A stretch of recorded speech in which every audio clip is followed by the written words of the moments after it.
Udah Jumat lagi nih Besti. Berarti waktunya Unyil kasih info kece biar akhir minggu nanti penuh inspirasi. Mau info menggugah selera lidah? Ada. Mau wisata seru? Juga ada. Pastinya syarat informasi. Check it out.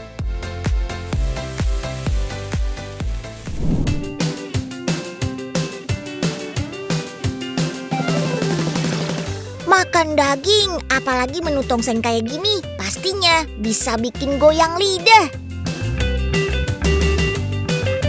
Tapi zaman now, kita bisa menikmati tongseng kapan aja, di mana aja. Ini dia, tongseng kalengan. Uniknya, tongseng ini pakai daging domba. Jangan takut bau perengus ya. Unyil kasih tipsnya nih. Sebelum dimasak, daging dombanya jangan dicuci ya. Habis itu dimasak tanpa air atau minyak dulu seperti ini. Cukup dengan tambahan daun salam aja. Asam lemak yang menjadi bau khas dombanya akan keluar. Nah, kalau daging sudah siap, baru deh dimasak dengan bumbu tongsengnya. Mantap!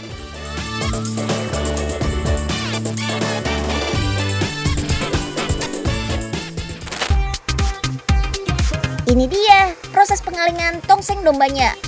Kemasan kaleng dipilih karena tidak berasa, tidak berbau, dan bisa kedap udara sehingga makanan jadi lebih awet. Sebelum ditutup, tongseng domba harus disterilkan dulu nih dengan cara dikukus selama 30 menit pada suhu 100 derajat Celcius. Habis dikukus, baru deh kaleng ditutup dengan mesin khusus penutup kaleng kayak gini. Satu persatu disterilisasi dengan cara dimasak kembali. Tanpa adanya campuran bahan pengawet sama sekali, tongseng domba kalengan ini bisa bertahan sampai 1 tahun loh. Keren! Mau dimakan langsung? Cukup dihangatkan. Atau mau diolah jadi campuran nasi goreng kayak gini? Juga bisa. Mantap! Nah, Unyil punya menu yang lain nih buat para pecinta daging yang gak kalah praktis.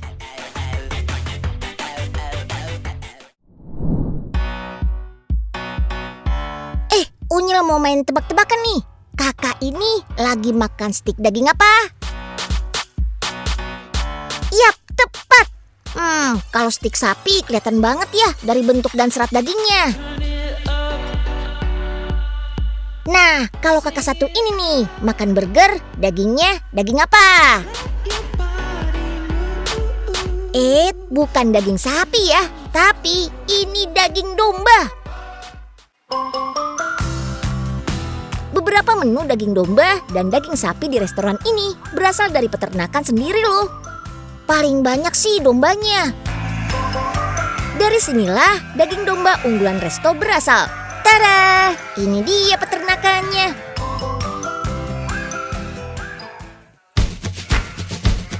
Kandangnya bersih dan domba-domba di sini tuh terawat banget. Pasukan dombanya banyak banget kan? Bisa tebak ada berapa jumlah domba di peternakan ini?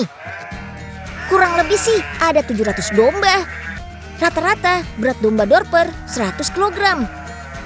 Kalau dagingnya diolah jadi steak atau isian burger sekitar 250 gram, berarti 1 ekor domba ini bisa menghasilkan sekitar 400 porsi.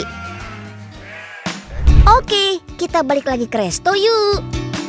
Restoran ini lokasinya ada di Yogyakarta.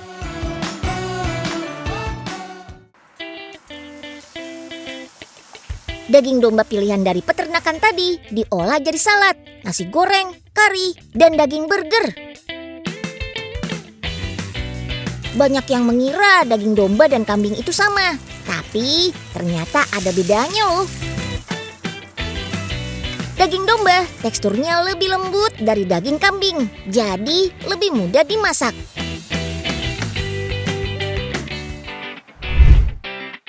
Tapi kalau dirasa daging kambing kurang cocok di lidah, di sini juga ada berbagai menu olahan sapi. Ini stik sapi dengan penyajian yang unik. Biasanya stik disajikan dengan kentang goreng atau mashed potato. Di sini stik dipadukan dengan karbohidrat yang berasal dari ubi ungu. Kandungan kalori dan karbohidrat ubi ungu lebih rendah daripada kentang. Terus kandungan vitamin A lebih tinggi dari kentang. Permisi, Kak, Kakak.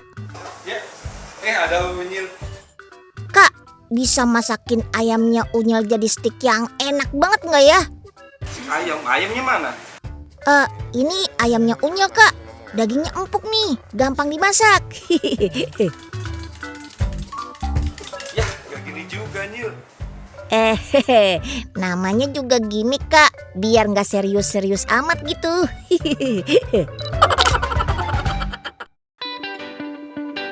Biasanya daging domba Australia yang paling diminati. Soalnya dagingnya juicy dan empuk.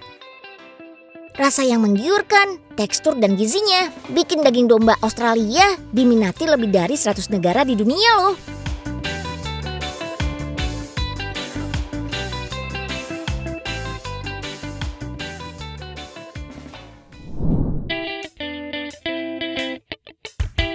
Siapa nih yang suka jadikan burger sebagai pilihan makan siang atau malam? Yap, gak salah sih. Makanan cepat saji ini jadi santapan praktis mengenyangkan. Amerika Serikat ternyata dinobatkan sebagai negara pertama konsumsi makanan siap saji terbanyak di dunia loh. Salah satu santapan populernya adalah burger. Roti bundar berlapis ini banyak varian isinya. Ada veggie, ayam, sapi, atau ikan. Nah, dari semua jenis isian, daging sapi yang paling populer. Tapi sadar nggak sih, isian daging burger ada versi tebal dan tipis kayak gini. Keduanya sama-sama dimasak dengan sedikit minyak atau mentega.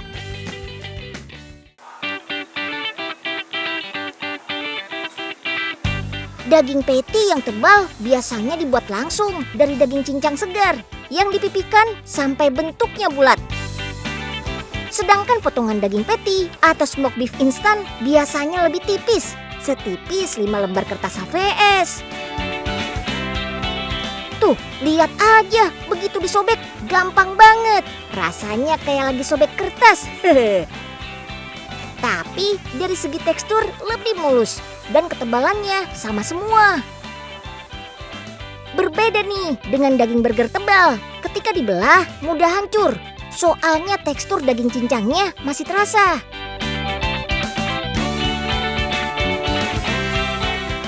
Kalau teman-teman, tim mana nih? Daging burger tebal atau tipis-tipis saja? Nah, daging isian burger tebal biasanya sering dilihat di penjual burger. Sekarang kita intip proses pembuatan isian burger dalam kemasan yuk. Kita kemon. Dalam satu sesi produksi biasanya membutuhkan 30 kg daging. Nah, ini proses favorit Unyil nih. Masukin isian daging ke dalam casingnya. Jenis casingnya polyamid. Kulitnya ini nggak bisa dimakan ya. Tapi tenang aja, sifatnya tahan panas kok. Dalam satu casing kurang lebih berisi 4 kg. Terus masing-masing panjangnya 50 cm. Wah, jadi mirip sosis versi jumbo ya.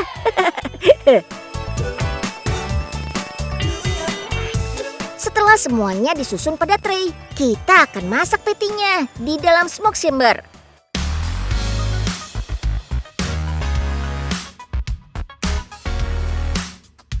Smoke beef ini dipanaskan dengan suhu 85 sampai 90 derajat Celcius selama 2 jam.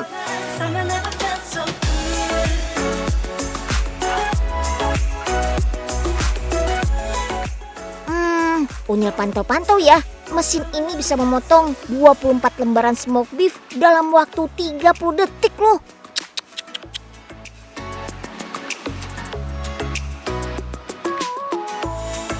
Wah, kebayang nih, tanpa bantuan mesin, nggak akan jadi lembaran smoke beef dengan ketebalan yang sama. Kalau pakai mesin, dalam 1 jam, udah hampir 3.000 lembar smoke beef. Mantap! Hihi.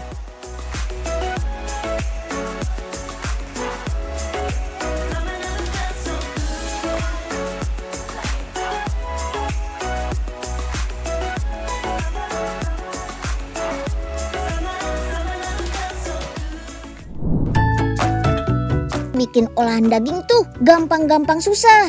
Seringnya sih pas sudah jadi masakan, dagingnya kurang empuk. Ada caranya kok supaya daging yang diolah jadi empuk. Kalau mau pakai cara tradisional, bisa dengan membungkus daging sapi rapat-rapat dengan daun pepaya dan diamkan selama kurang lebih 1 jam. Ini dia hasilnya, dagingnya sudah empuk. Yap, daun pepaya mengandung enzim papain yang bisa melunakkan daging.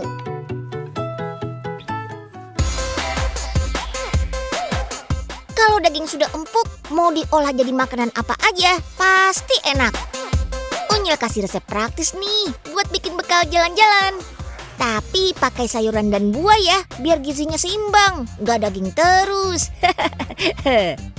Bikin kebab daging seperti ini praktis dan cepat. Cukup potong daging bentuk dadu, juga buah dan sayuran warna-warni, biar rasanya meriah dan menggoda di mata.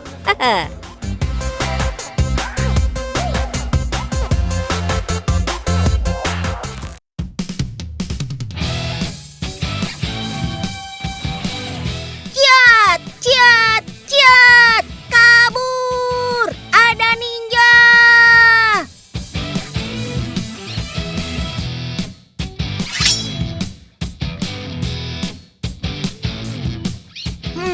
Jadi ninja itu jangan cuma gaya kerennya aja. Jadi ninja harus bisa menaklukkan 8 rintangan. Mirip seperti Outbound, tapi bikin kita berhayal jadi seorang ninja. Wah, kira-kira pada bisa nggak ya lewatin semua rintangan di sini? Oke, jadi seorang ninja nggak boleh takut ketinggian. Rintangan pertama, ninja harus berhasil meluncur di Flying Fox. Widih, hebat nih, pada berani meluncur di ketinggian. Mantap. Lanjut ke rintangan selanjutnya. Seorang ninja harus cepat, telaten, dan cekatan. Tapi itu semua butuh fokus dan ketelitian juga. Bukan asal satset-satset aja ya. Lompat sana, lompat sini. Yiha! Gelantungan di tali juga bisa nih. Pada hebat-hebat banget nih Sobat Unyil. Naik ke atas lewat jaring-jaring juga nggak takut.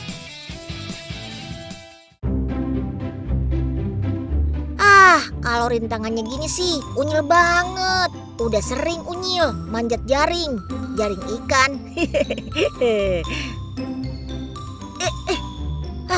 Aduh, kok nggak nyampe-nyampe sih? Mana masih jauh lagi. Udah deh, nyerah aja deh, nyerah.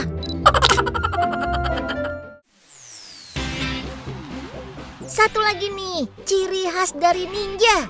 Yap, harus jago melempar shuriken. Latihannya pakai papan target aja ya. Harus hati-hati karena ujung senjata berbentuk bintang ini sangat tajam. Begitu kita lempar, langsung tertancap ke sasaran deh.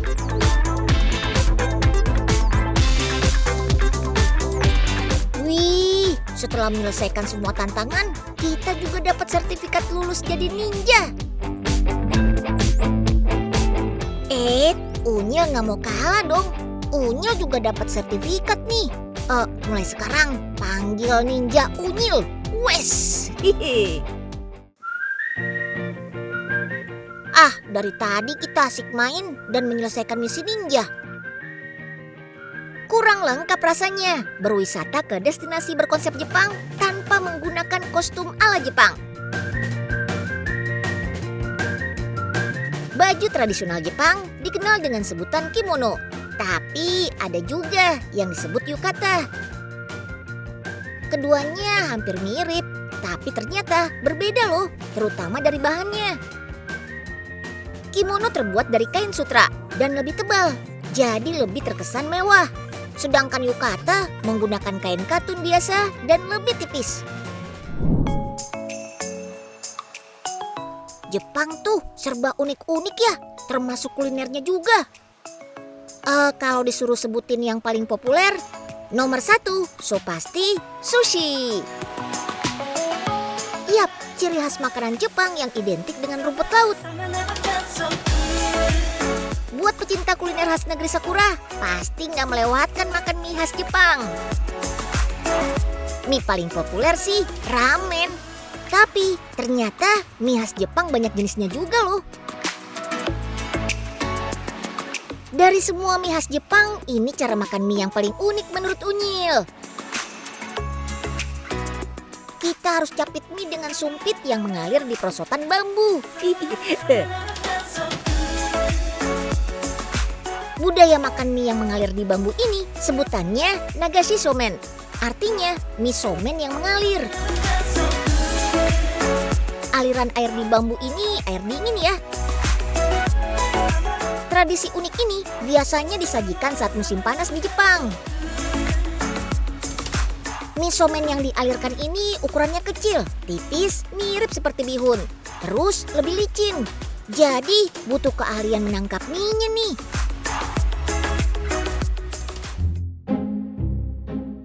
Nih kayak Unyil, sabar banget.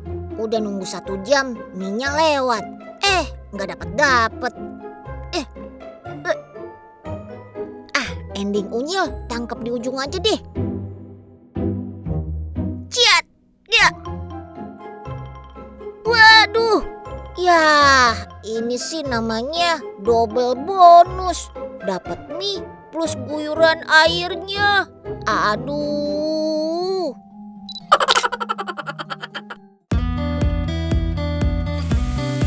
Makan mie aja udah pakai aksi. Sekarang giliran chefnya dong yang unjuk aksi nih.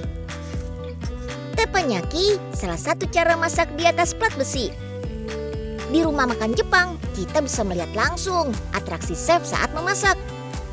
Olahannya ada daging lengkap dengan sayur. Teknik memasak ini sudah ada sejak 200 tahun lalu atau tahun 1900-an di Jepang. Ini hasil perpaduan seni masak tradisional dan modern. Meskipun dari Jepang, banyak orang asing tertarik juga loh. Soalnya aksi kokinya terampil, seru banget nontonnya. Sebenarnya teppanyaki berasal dari Hawaii, Amerika Serikat, tapi semakin meluas di restoran Jepang. Wah, asiknya. Gak perlu jauh-jauh ke Jepang ya untuk menikmati liburan ala Jepang. Cukup beli tiket ke Jogja aja, teman-teman sudah bisa ngerasain nuansa ala Jepang. Plus kulinernya juga, cihuy.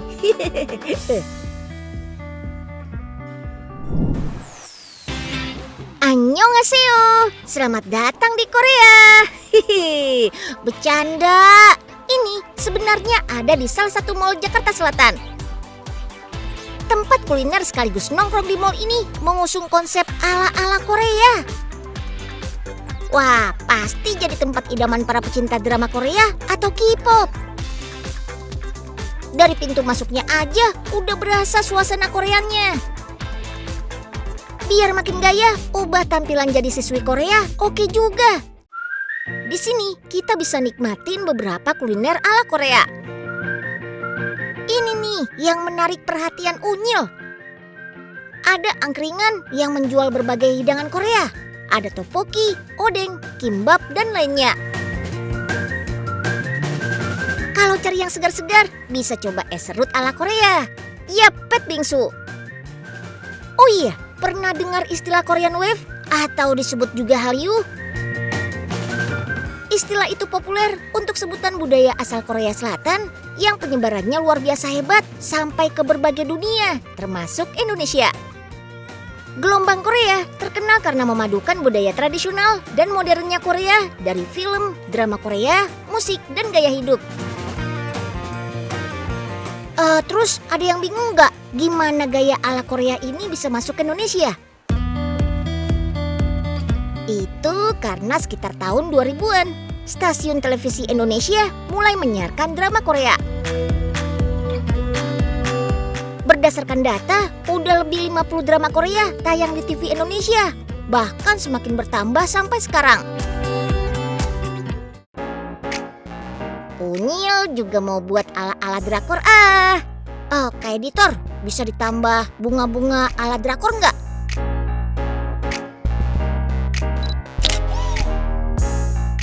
Nah, cakep. Serang ya Kak Editor.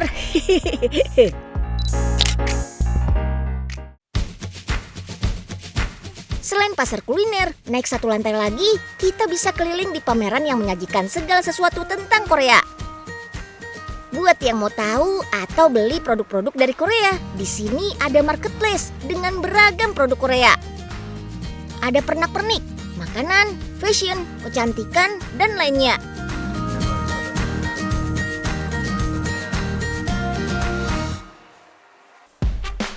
Kalau mau happy bareng teman-teman, kita juga bisa cobain fasilitas hiburannya.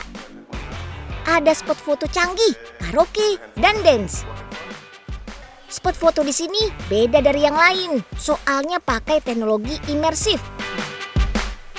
Kita bisa rasain sensasi dunia nyata cuma di ruangan kecil ini aja.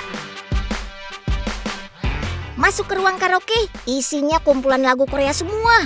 Kalau cari lagu dangdut, so pasti nggak ada ya. Kita bisa lebih fasih berbahasa Korea, belajar dari drama, atau bernyanyi juga loh. Selain nyanyi-nyanyi bareng, kurang lengkap rasanya kalau nggak coba dance ala boy band atau girl band. Bukan cuma asal gerak aja ya, tapi ini tuh permainan virtual. Uniknya, kita harus pakai jam tangan yang bisa mendeteksi gerakan kita. Kalau gerakan sesuai sama video tariannya, skor kita semakin bertambah.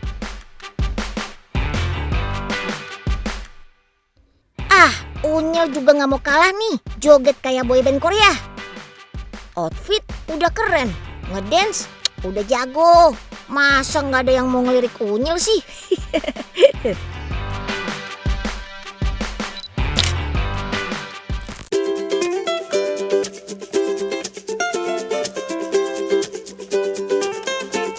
Kalau kita lihat truk di jalanan, pasti yang ada di pikiran kita truk angkut barang atau truk muatan. Tapi Unyil mau tunjukin truk yang beda dari biasanya. Truk satu ini bukan bisa berubah kayak Transformer, tapi disulap jadi ala-ala hotel. Iya, ada kamarnya loh. Jadi mirip hotel berjalan gitu deh. Tuh, tengok aja di dalamnya. Ada kasur, sofa, TV, dan permainan. Wah, asik banget. Kapan lagi bisa nyantai di pinggir pantai dengan truk mewah?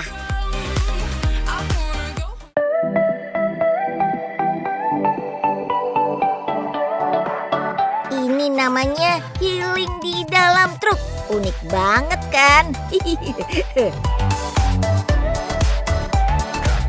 Berawal dari hobi, pemilik memang suka dengan kendaraan niaga satu ini dari kecil. Makanya ia rela modifikasi truk jadi mewah seperti rumah impian. Konsep rumah dengan mobil 4x4 kan sudah banyak. Nah, pemilik truk mau sesuatu yang beda.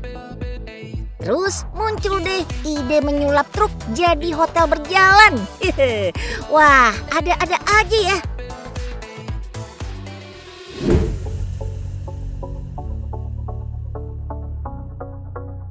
Saat kondisi jalanan rusak, kenyamanan penumpang harus tetap nomor satu. Jadi, body kit truk sudah dinaikkan supaya guncangan tidak begitu terasa. Walaupun sering digunakan untuk kontes, suspensi dan kaki-kaki truk sudah dimodif juga demi kenyamanan. Perubahan bagian belakang truk ini juga punya atap yang tinggi, jadi nggak bisa semua jalanan bisa dilewati. Baknya dibuat transparan, sehingga penumpang di dalamnya bisa menikmati pemandangan perjalanan secara langsung. Tapi kalau digunakan saat siang hari begini, membuat suhu ruangan agak panas. Makanya kamar truk ini ada tambahan AC juga, biar kita lebih terasa adem. Saat malam hari, kita bisa juga tutup kaca truk dengan tirai untuk menjaga privasi. Meskipun pakai kendaraan besar, tetap aja kita butuh kenyamanan. Jadi, jumlah penumpang maksimal 4-5 orang di bak belakang supaya lebih leluasa. Ya, satu keluarga masih muat sih. Jadi campur orang dewasa dan anak-anak ya. Jangan buat ngangkut satu RT.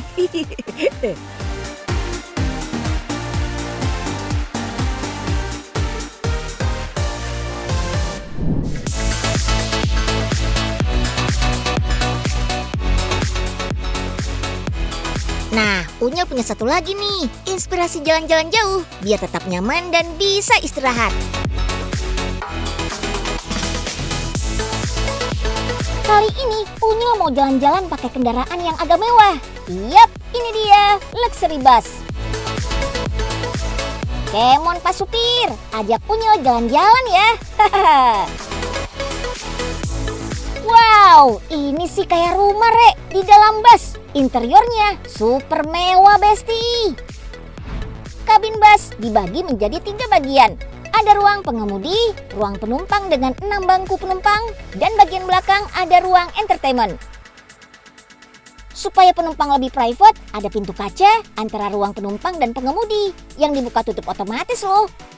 Wah, apalagi ya yang otomatis di sini? Bangku. Yap, bangku ini udah full elektrik. Bahkan ada tambahan leg rest di depan bangku loh. Sandaran bangku pun tinggal kita atur menggunakan tombol otomatis. Jadi penumpang bisa rebahan santuy dengan nyaman.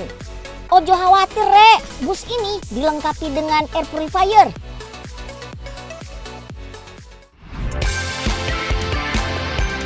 Setiap bangku juga dilengkapi meja lipat loh.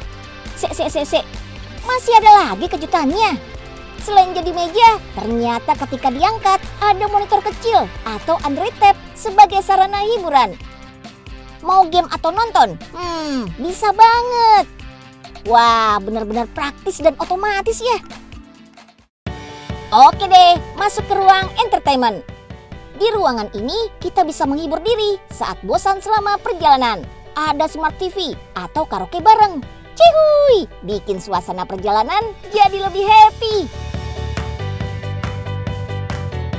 Tapi sayangnya ukuran sofa bed ini nggak terlalu panjang. Jadi yang bisa rebahan di sini anak-anak aja.